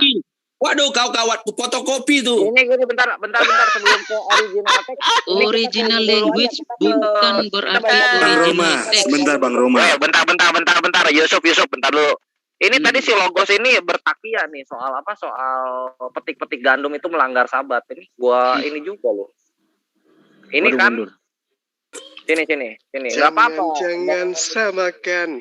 Kena OTT mereka ini. Bang Roma. Nih, lu lihat di sini. Pada waktu itu pada hari Sabat Yesus berjalan di ladang gandum. Mandri coto tengah benih. Songkolo begadang. Terus. Kan? Lu bilang memetik bulir gandum kan? Nih, ini memetik bulir gandum. Ini melanggar sabat lu bilang. Kita cek langsung ke Habat. Nih, ini larangan nih. Ini 39 melahot larangan dalam pekerjaan di hari Sabat. Sowing, plowing, reaping, gathering, bidding, threshing, winnowing, selecting, grinding, shifting, kneading, baking. Mana picking di sini? Memetik itu picking bahasa Inggrisnya. Mana? Jangan dikasih ori teks, kasihan, jangan. Mereka ini hanya buku terjemah. Ini kita cuma bahasa Indonesia aja, bahasa Inggris aja, Gurunda. Lu di sabat bilang picking itu melanggar sabat di mana juntrungannya. Ini lihat memetik ini picking. Lihat, pick. Tuh. Sekarang ini di orang-orang Yahudi kagak ada picking itu dilarang. Jangan takiya depan kami, Tritung. Terlalu Roma. Kalau masalah itu jangan begini. Nah, silakan dilanjut. Iya. Pak Yusuf ini suaranya begini. Kenapa jadi kecil kayak orang belum makan 6 hari 6 malam? Ini sudah besar nih. Nah ya, pertama ketika menyebut original text, kita harus bedakan ya. Original text atau original language itu dua hal yang berbeda ya. Bahkan Al-Quran tidak mempunyai original text. Itu satu. Original language ya, betul. Original language ya betul, tapi kalau original text tidak ada ya. Jangan pernah ada dusta di antara kita, oke? Bahkan pernah kemarin ada kawan, mungkin ini ya, Kristi itu juga mengungkapkan itu ya. Bahkan dia coba mengangkat dari mana mungkin hadis yang mengatakan ditulis di punggung, tulang punggung. Itu sangat rawan ya ketika saya tanya dan dia katakan itu salinan ternyata. Jadi jangan pernah menggunakan kata original text. Karena memang original text Quran. Karena pada saat dituliskan teksnya berbeda ya. Kan karena maksudnya kodeksnya mana gitu ya? Teksnya itu. Waktu dituliskan zaman Rasulullah itu menggunakan teks apa, Bang? Bukan. Kalau bilang menggunakan original teks, berarti memang yang teks awal itu. Saya tanya, teks yang digunakan pada saat penulisan Al-Quran itu teks apa? Saya sudah pakai teks. Oke, begini Bang Zuma. Ketika menggunakan kata original teks, berarti teks awal penulisan Quran itu mana? Tidak ada. Oh, salah. Pemahaman saya tidak sejauh itu ke situ. Karena Anda tidak mungkin sejauh itu kitabnya. Yang saya minta, yang saya maksud, teks yang digunakan penulisan awal mula pada saat Yesus mengajarkan itu teks apa? Maksudnya bahasa. Original ya sama aja language. Kan? Tidak, beda itu. Original teks dan original language beda. Ini Bang Handin, itu beda, dua hal yang berbeda. Ketika ini apa? Terserah Anda lah. Nah sekarang kira-kira original bahasa dan original teks yang digunakan itu pada saat Yesus mengajar yang mana? Ngeyel dia. Yang mana? Original apa? Yang mana yang Anda mau pakai? Linguistika, tekska, atau apa yang Anda mau pakai ini standarnya sekarang? Kalau kita menggunakan original teks, berarti teks yang original itu kenapa? Nah, sekarang kalau merujuk kepada ajaran Yesus, dia larinya kemana? Linguistik. Maksudnya ajaran Yesus bagaimana? Nah, bingung kan? Karena memang baik linguistik maupun teks kalian tidak punya. Bingung kan? Begini. Bagaimana? Karena Injil itu ditulis dalam bahasa Yunani. Dan Anda memaksakan baru harus Yesus menggunakan bahasa apa pada saat mengajar? Yesus pada saat mengajar bahasa apa? Di dalam lingkungan Yesus ya, kita bicara keseharian menggunakan bahasa Aram, tetapi ketika di sinagog, ini betul, bukan apa? Sekarang begini, Bang Yusuf gini, saya kasih analogi sederhana. Saya punya guru menggunakan bahasa sehari-hari orang Medan. Ketika saya mendengarkan, guru saya mengajarkan dengan menggunakan bahasa orang Medan, bahasa sehari-hari. Ketika dia bercerita tentang satu alat yang digunakan untuk berjalan, dia mengatakan kereta. Ya toh? Hal itu kemudian saya adopsi, saya adaptasi bahasa itu, ya, saya sadur ke dalam bahasa lain. Artinya saya terjemahkan ke dalam bahasa lain dengan mengatakan kereta. Kereta ini adalah saya katakan kepada orang Jawa misalnya dengan menggunakan kendaraan panjang menggunakan rel. Padahal yang dimaksud dengan guru saya yang orang Medan itu adalah kereta kendaraan roda 2. Nah, terjemahan saya yang dalam bahasa Jawa yang diartikan oleh orang Jawa dalam bahasa Jawa bahwa kendaraan panjang menggunakan rel dibahasakan lagi ke dalam bahasa Makassar. Beda lagi nanti. Bukan begini Bang Suma. Dari 1000, 2000 tahun bergeser dari jutaan bahasa ke jutaan bahasa, meninggalkan ori dari percakapan Yesus. Guru saya pertama kali itu sudah kehilangan makna yang sesungguhnya. Begini. Yang tadinya kereta, saya terima ajarannya. 2000 tahun kemudian bisa menjadi buaya. Oke, begini. Ya, jangan dulu ketawa. Begini. Kenapa bisa jadi buaya? Karena tidak disertakan orinya. Betul. Analogi Anda. Dari kereta aja pindah ke motor itu sudah berubah makna loh. Bang Suma, dari tadi Anda cerita saya belum menjelaskan bagaimana. Jadi dari tadi Anda diam ya. Sudahlah kalau gitu gantian. Ngopi lagi kalau gitu. Gantian ya. Begini. Karena analogi yang diberikan ini pun agak berbeda karena orang Medan dengan orang Sulawesi jelas dua suku yang tidak saling memahami. Sedangkan di sana itu begini perbandingannya. Ketika Yesus dalam kesehariannya berbahasa Aram, di situ juga ketika dia di sinagog menggunakan bahasa Ibrani dalam pengajaran Taurat itu ya, kitab-kitab itu. Sedangkan dalam bahasa-bahasa untuk macam administrasi menggunakan bahasa Latin karena kekuasaan Roma waktu itu. Dan bahasa lingua franca atau bahasa pemersatu karena ada suku-suku lain itu bahasa Yunani. Jadi mereka ini ada mengerti bahasa itu, bukan berarti tidak langsung mengerti. Oke? bukan berarti dengan bahasa orang Batak yang sama sekali tidak dimengerti orang Sulawesi. Itu beda. Ini mereka mengerti. Sehingga ada aja Bang Yusuf ini asumsi. Ini yang betul, bukan asumsi. Ini yang sekarang saya tanya Bang Yusuf, kalau orang Yunani, orang Roma menyebut theos, itu identik kepada siapa? Gini, tentang masalah. Tunggu dulu. Ketika orang Roma penjajah tanah Yudea kala itu ketika menyebut sebutan kata theos itu merujuk kepada siapa? Biarkan dulu Yusuf menyelesaikan apanya. Gak usah terlalu panjang. Anda mengatakan rasa bahasa sama antara orang Roma yang menjajah dengan orang Yudaism yang menganut ajaran Torah. Ketika orang Roma menyembah theos, ya, kira-kira theos menurut orang Yudaism itu apa? Theos dapat dalam ini akar semitik dengan budaya Yunani ya, itu mempunyai makna yang berbeda. Dalam semitik begini. Jangan samakan. Pengertian bukan berarti bahwa gini Bang Suma. Jangan nyanyi nanti dolarku kuning. Begini Bang. Sorry. Begini Bang Suma. Ketika dikatakan mengerti bukan berarti bahwa hargai yang lagi itu memberikan sama. Jangan saling mengejek. Enggak ada yang mengejek di sini Bang. Debat kita diskusi dialog itu santai, relax. Jangan terlalu tegang. Ketawa boleh, silakan Anda ketawa. Kesempatan selesai. Iya, mengerti bukan berarti bahwa bahasa itu sama, tidak. Artinya mereka tuh bisa mengerti, tapi dalam akar semitik Yahudi jelas penggunaan kata untuk menyembah Tuhannya itu beda dengan theos yang ada di dalam akar budaya Yunani. Itu kenapa problem yang ada di dalam macam contoh. Ketika Yohanes menggunakan itu, dia bukan menggunakan maksudnya logos dalam pengertian orang Yunani. Tidak seperti itu. Tetapi dia mau menggunakan akar semitik untuk menjelaskan logos sebagai firman Allah. Logos itu theos itu. Oke? Halo? Didengar?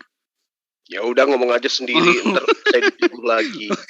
Ya bukan seperti itu, sehingga dalam analogi macam bahasa bukan berarti bahwa bahasa ini beda jauh ya tentang apa yang tidak dimengerti, tidak gitu.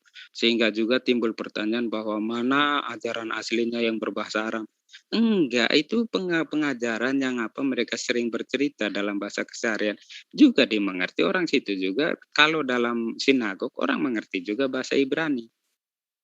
Dalam bahasa administrasi kenegaraan menggunakan bahasa Romawi karena itu kekuasaan Romawi, bahasa Latin. Oke, jadi ada 4 bahasa yang berkembang di saat itu, bukan berarti bahwa semuanya itu orang langsung tidak tahu, macam seperti Batak dan Sulawesi, tidak seperti itu. Ya, sehingga tulisan yang dibuat pewarta dalam bahasa Yunani agar orang banyak mengerti. Karena apa? Lingua franca yang ada pada waktu itu yaitu Yunani. Bagaimana orang mau tulis bahasa Arab kalau orang lain tidak mengerti? Oke. Tujuan penulisan itu agar pewartaan itu disebarluaskan. Ya, bahkan untuk Anda sekalian. Oke ya. Terjemahan ini juga untuk itu. Bukan sasarannya mengejek bahwa ini umat terjemahan, tidak. Terjemahan punya sasaran yang mungkin supaya Anda bisa mengerti. Terjemahan bukan berarti bahwa ini semua membelokkan atau apa, tidak. Untuk bisa dimengerti tentang apa kesulitan translate bahasa. Pak Yusuf, terus Pak Yusuf, maaf Pak Yusuf, ya. Saya mau naikkan IPK Anda jadi 4 deh. Jangan begitu Pak. Itu saya jelaskan mereka bahwa dalam apa ini? Bang Suma ini. Inilah Bang Suma kalau kita dengan saya. Nah, jangan. Tapi lah Bang Suma betul Pak juga. Yusuf kita hargai dia sangat sopan, dia nggak mau terpancing tuh. Bukan saya mengerti, saya juga itu mengerti karena sudah ada aba-aba istirahat, saya juga mau istirahat ini. Terima kasih semuanya ya. Bang Oke, Pak Yusuf, makasih Pak Yusuf. Oke, Bang Handi terima kasih. Ya, makasih. Semuanya makasih muridku, hati-hati di jalan. Ya, makasih Pak Yusuf. Oke. Assalamualaikum. Degandi. Saya bisa nanya ke Pak Yusuf dulu ya, Degandi. Sebentar Pak Yusuf. Ya. Pak Yusuf ini Pak Luki ya di Depok ya, Sawangan? Enggak, saya di Batam. Tapi sementara ini enggak di Batam ya. Oh iya, saya kira Pak Yusuf, Pak Luki di guru di Sawangan. Oke, makasih Pak Yusuf. Oke. Ya, lanjut ke Degandi. Ya. Iya, makasih. Selamat malam semua ya. Bang Suma, lain kali mungkin kita bisa bincang lanjut ya. Selamat malam ya. Baik, Paman.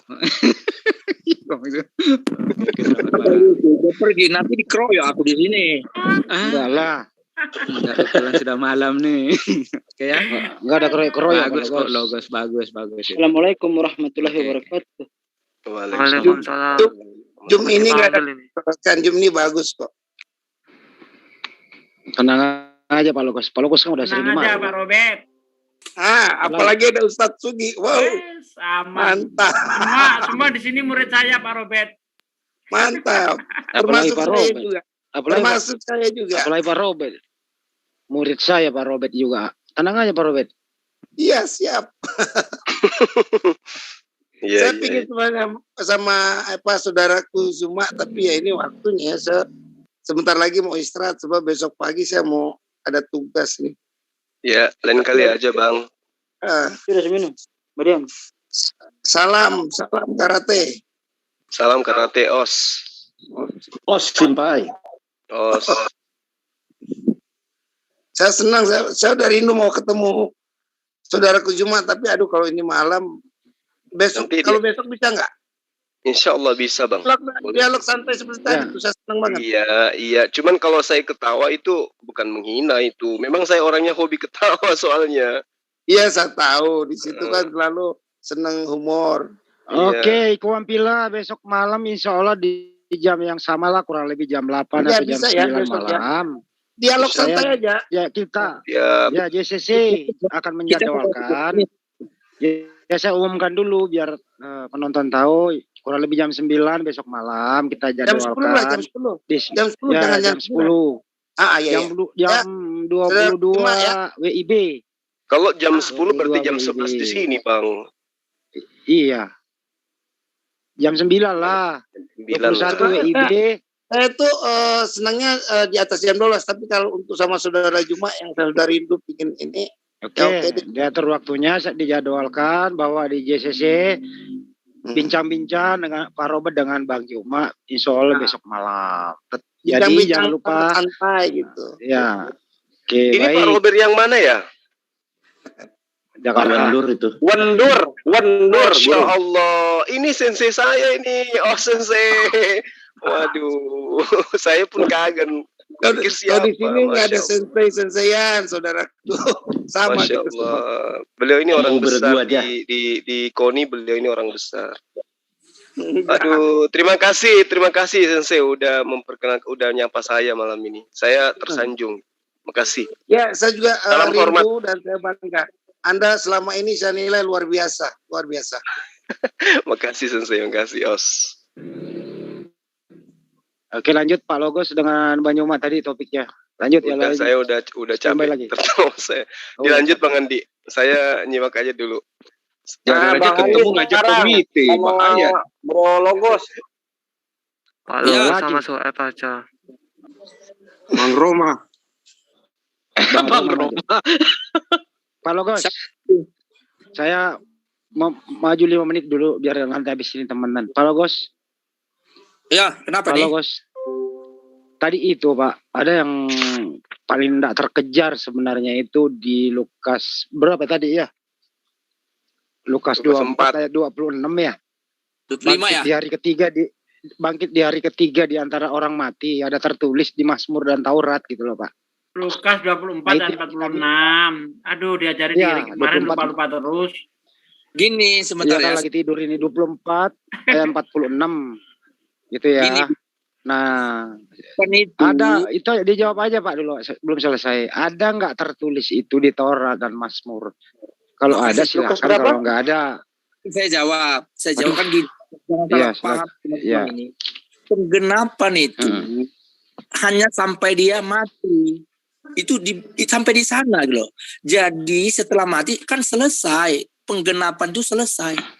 Jadi kalau pada itu hal yang baru lagi, kisah yang baru.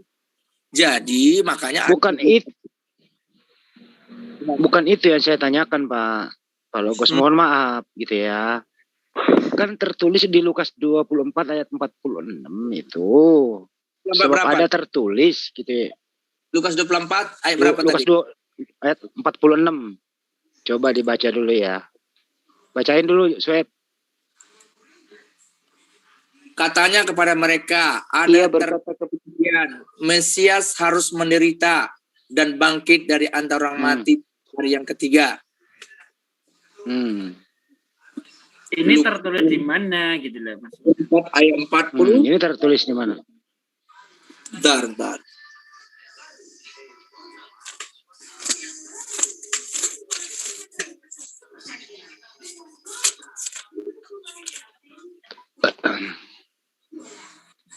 Jangan dicoret-coret, nggak bagus itu. Jangan mencoret-coret. Nggak boleh.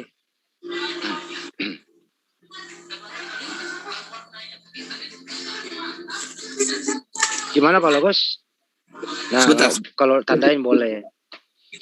Jadi intinya situ Pak Logos, gitu ya. Kita berbahasa lurus-lurus aja lah.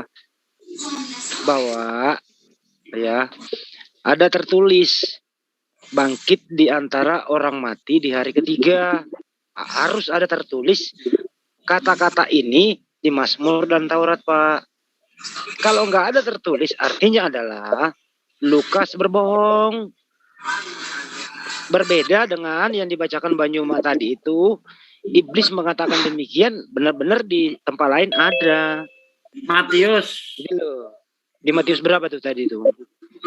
Matius 4 ayat 6. Ya. Itu nanti bisa kita lihat di dalam Mazmur 91 ayat 11-12. Persis tulisannya. Matius 4 ayat berapa? 61 ya? Matius 4 ayat 6 udah. Ayat 6. Ya. Di Mazmur. Lalu berkata kepadanya, jika engkau anak Allah, jatuhkanlah dirimu ke bawah, sebab ada tertulis. Jangan ditutup. Tunggu dulu. Yang ditutup. Sebab ada tertulis mengenai engkau, ia akan memerintahkan malaikat-malaikatnya dan mereka akan menatang engkau di atas tangannya supaya kakimu jangan terantuk pada batu. Sekarang Mazmur, tengok. Ini kita kasih contoh ya, supaya paham apa yang kita tanyakan. Mazmur, mana dia ini? Sebab malaikat-malaikatnya akan diperintahkannya kepadamu untuk menjaga engkau di segala jalanmu. Mereka akan menatang engkau di atas tangannya supaya kakimu jangan terlantuk kepada batu. Nih ya, referensinya ini. Iblis berkata di dalam Matius 4 ayat 6 ada tertulis seperti ini. Ya. Nah sekarang mana ucapan Yesus yang tertulis di dalam kitab Taurat, Zabur, dan kitab para nabi yang seperti tertulis di dalam Matius Lukas 24 ayat 46. Ya. Itu loh contohnya Pak Logos. Ya sebentar ya. Ya. Udah dikasih contoh tadi Pak, jangan meleset ya. Ya. Udah paham lah. Lukas 24 ayat 46 kan? Ya. Iya betul. Yang bohong Lukas atau Yesus kalau nggak ketemu?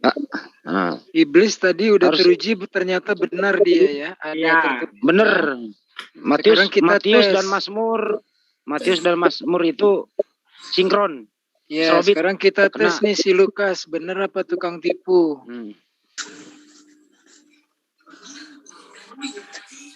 Kalau dialog begini aman enak kalau main santai gitu ya.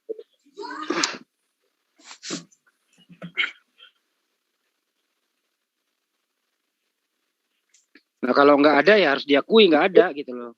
Iya. Ini gini. Kalau kita perhatikan memang, aku lihat beberapa tafsirannya memang, kalau secara letterlet memang nggak ada. Oke, baik, nggak ada. Tertulis ini dalam ya. Tapi gini, teman-teman jangan menganggap karena ada seperti ini, lalu istilahnya semua jadi batal gitu ya. Maksudnya gini, jangan gara-gara ini belum pasti. Saya akan selidiki nih. Saya akan tetap gali kenapa Lukas mencatat seperti ini? Itu malam ini saya akan belajar. Oke, Pak Logus ya. Saya sedikit komentar Pak Logus ya. Cuma gini. Bentar Pak. Kata tertulis itu artinya tersurat atau termaktub, bukan tertafsir. Ya, ngerti. Kalau Anda nanti jawabnya pakai tafsiran nggak masuk Pak, karena tertulis, termaktub atau tersurat. Itu arti tertulis. Yang saya maksud di sini, kenapa Lukas mencatat seperti itu? Apakah ini maksudnya atau saya masih ragu nih, karena gini, penyusunan tanda kutip pengaruhi sebuah kalimat ya. Apakah kata tertulis demikian itu maksudnya kata-kata yang di atas atau kata-kata yang selanjutnya? Nah, itu maksud saya. Enggak, bukan itu kita maksudnya. Baca aja dari ayat 44 ini.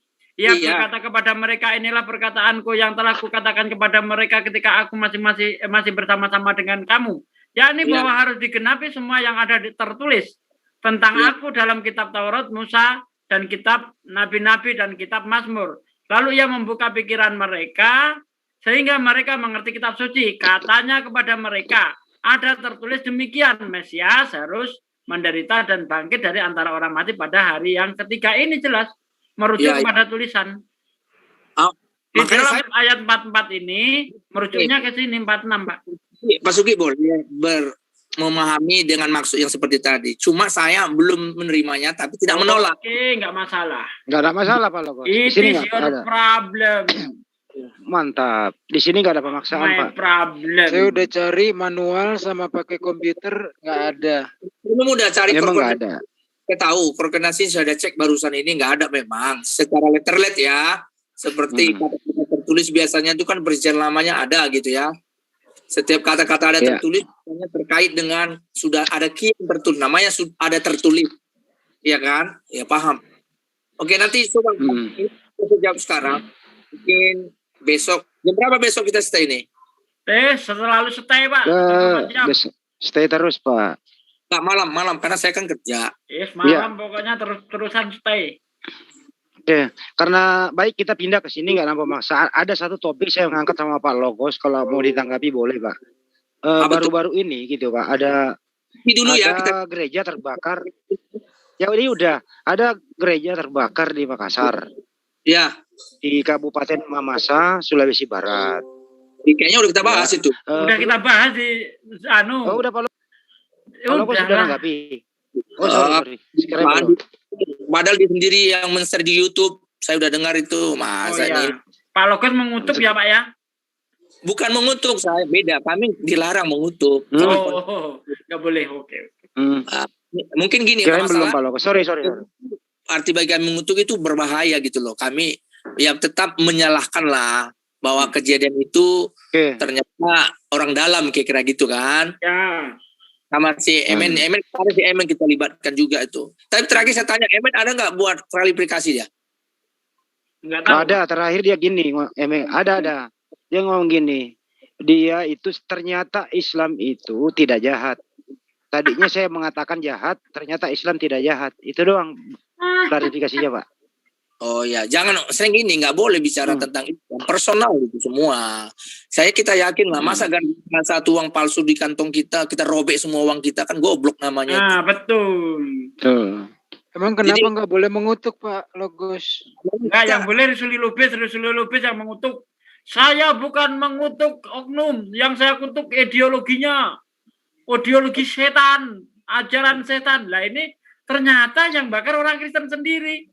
Berarti Risuli Lubis ngutuk ajaran Kristen kalau begitu. Ya maklum lah, mungkin dia namanya kan biasa gini, ada orang-orang baru bertobat setahun 2 tahun itu macam apa lah namanya, baru macam orang latihan silat Pak, baru dapat 1 jurus langsung pecicilan gitu Pak. Tendang gini kan. Iya. Bukan gitu, kan boleh mengutuk Pak. Kenapa nggak boleh Pak Logos? Nah, buat teman-teman Kristen ya, buat teman-teman Kristen yang punya konten ya, jangan hanya kalian itu demi konten, demi rupiah yang masuk ke kantong kalian, akhirnya fatal tanpa cross check dulu berita. Jadi sekali lagi ya buat teman-teman di luar sana, yang Kristen baik yang Kristen maupun yang Muslim, jangan hanya demi konten mengorbankan segalanya, mengorbankan NKRI ya. Kalau begini sudah terupload, terekspos, yang malu siapa? Di samping kalian sendiri, ya teman-teman kalian sendiri. Saya masih yakin kok di luar sana banyak teman-teman Kristen yang wawasannya lebih luas, yang lebih berkemanusiaan. Maka itu untuk channel si MN Record itu jangan diulangi lagi lah. Jangan diulangi lagi ya. Jangan hanya demi konten, demi terkenal, terus akhirnya menghalalkan semua cara. Jauh dari itu. Begitu. Kalau ya, menurut saya sih kan dia nggak menyebut satu agama. Jadi tapi walaupun begitu perkataan dia tuh nggak pantas menghantam dirinya sendiri, Pak. Iya, itu loh. Yang jadi masalah itu. Ya ini kan semuanya kembali kan, satu pingin jadi terkenal, keduanya lagi cari duit. Jangan hanya demi terkenal terus demi duit, akhirnya menghalalkan semua cara. Dan kalau sudah begini kan yang malu siapa? Patut disayangkan kan.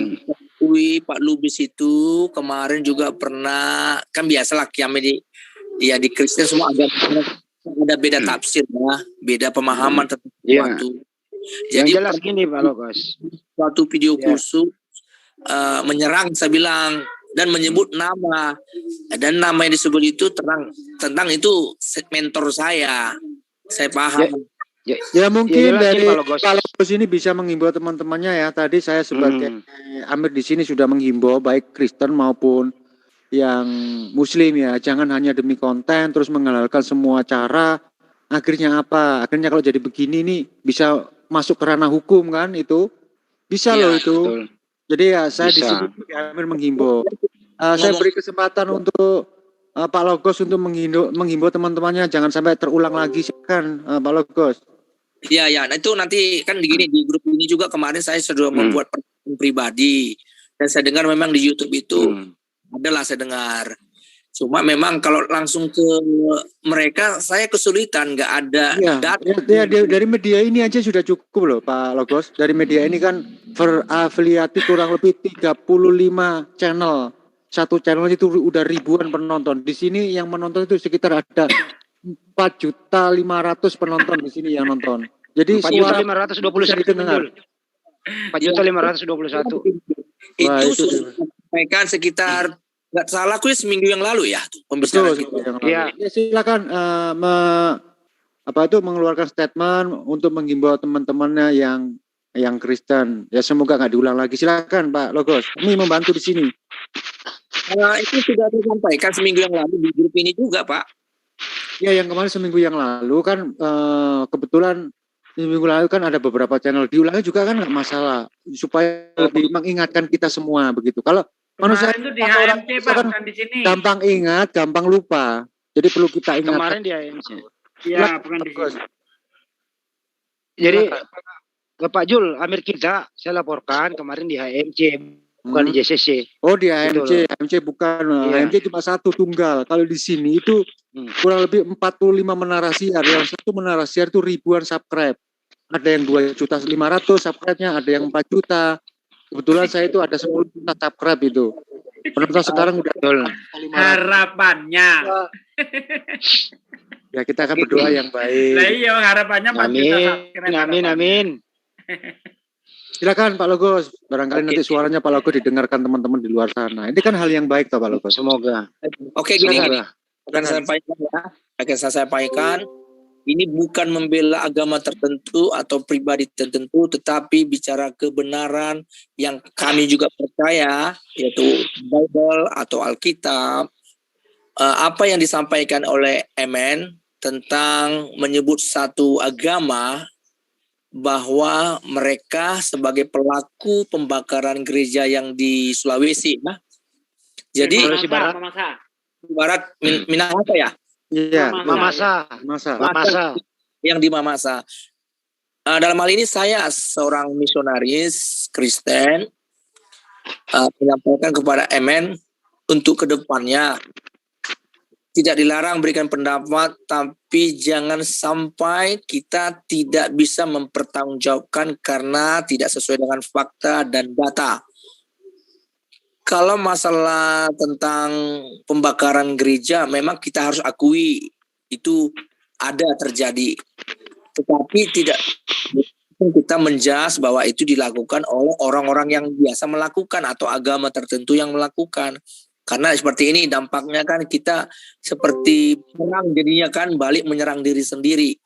Dan pesan saya bagi MN, tunjukkan bahwa Anda itu berpihak kepada kebenaran, bukan berpihak kepada sebuah organisasi, bukan berpihak kepada sebuah gereja, bukan berpihak kepada seorang pribadi atau siapapun, tapi berpihak kepada kebenaran. Akuilah bahwa Anda silap. Silap, saya yakin lah. Ini semua kalau adanya pengakuan dengan jujur, semua pasti memberi kesempatan untuk memperbaiki. Dan termasuk untuk Pendeta Lubis,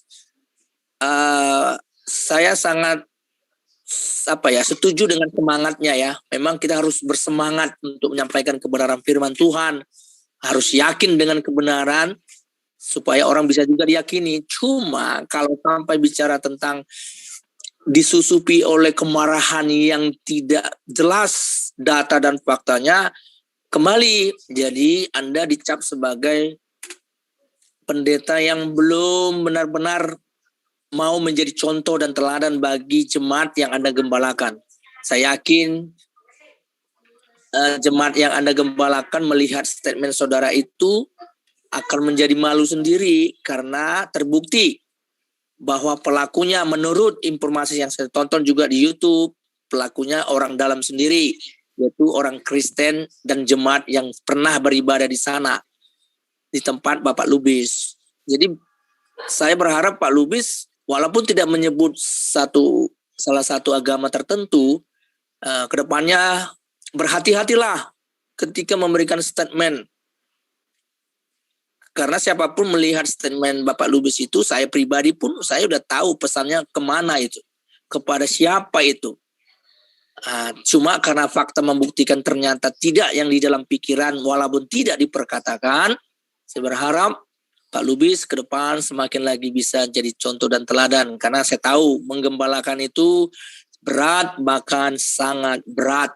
Karena perkataan kita tidak begitu jelas, walaupun bicara firman, jika perbuatan kita tidak mendukungnya. Artinya, perbuatan kita lah lebih keras berbicara tentang kebenaran daripada perkataan kita baik di mimbar. Oke, itu menurut saya yang bisa saya sampaikan.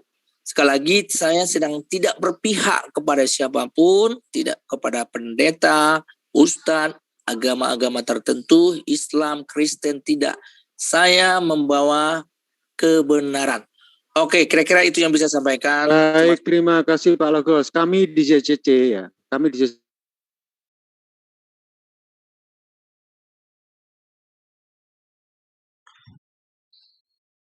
Oke, sahabat-sahabat sekalian, dimanapun sahabat berada, alhamdulillah, puji syukur kita panjatkan kepada Allah Subhanahu wa Ta'ala, karena malam hari ini kita berdiskusi ya, berdialog dengan Bang Yusuf ya, dan juga dengan seorang misionaris yang bernama Logos. Dan saya rasa jika sahabat-sahabat sekalian menjadikan akal sebagai filter untuk menelaah apa yang saya jabarkan, apa yang teman-teman Kristen jabarkan, maka akan melahirkan sebuah konsep tatanan dalam kehidupan keberagamaan bahwa Islam itu memang satu-satunya agama yang benar di hadapan Allah. Dan apa yang kita jabarkan, ya mudah-mudahan itu bisa menjadi satu poin yang menyentuh hati mereka sehingga sahabat Kristen itu sedikit demi sedikit terkikis dogma dan doktrin yang mereka percaya dan mereka imani selama ini. Dan saya pribadi sebagai kristolog, ya memohon maaf ketika candaan saya berlebihan, ada kata-kata yang kurang berkenan. Semua itu hanya sekedar untuk melepaskan rasa lelah, rasa capek ya. Baru pulang dari kantor, tiba-tiba diundang untuk berdialog. Ya, itu juga adalah merupakan tantangan pribadi dari saya. Meski saya akui bahwa itu adalah sebuah kehilafan, karena itulah kemudian saya memohon maaf ketika ini dianggap sebagai sebuah kesalahan. Dan apapun yang benar yang saya sampaikan itu semata-mata datangnya dari Allah. Dan terakhir saya mengucapkan banyak terima kasih atas atensi para sahabat yang selama ini telah mendukung channel kita. dan selama ini banyak mendukung kita, dan selama ini banyak memberikan doa kepada kita. Ya, doa yang terbaik buat sahabat-sahabat dimanapun berada. Semoga Allah melimpahkan rahmat dan hidayah, dimudahkan seluruh urusan sahabat, dan juga diberkati hidup sahabat di dunia dan di akhirat bersama dengan keluarga. Sekali lagi terima kasih dan saya mohon maaf. Akhir kalam dari saya, wabillahi taufiqul hidayah. Assalamualaikum warahmatullahi wabarakatuh. Salam satu Tuhan.